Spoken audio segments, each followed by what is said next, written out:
বন্ধুরা, আজকের ভিডিওতে আমি বাংলাদেশের রাজধানী ঢাকার মধ্যে এমন 3টি ভয়ঙ্কর জায়গা সম্পর্কে বলবো যা শুনে আপনার চোখও কপালে উঠে যাবে।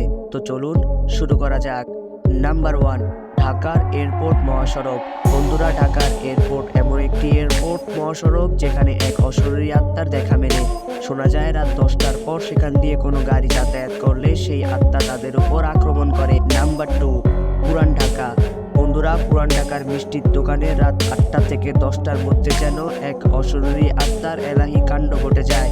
কেননা রাত 8টা থেকে 10টার মধ্যে সেখানকার মিষ্টির দোকানে 12 জন বিশাল আলখাল্লা পরা লোক 12 কেজি মিষ্টি নিয়ে যেত প্রতিদিন। আর তারা মিষ্টির দোকানদারকে বলতো যে তারা লাইট যেন বন্ধ করে দেয়, আর লাইট বন্ধ করলে তারা অন্ধকারে মিষ্টি নিয়ে আবার চলে যায়।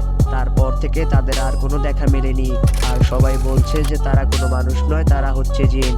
বন্ধুরা, ভিডিওটি ভালো লাগলে লাইক করবেন, চ্যানেলটিকে সাবস্ক্রাইব করতে ভুলবেন না।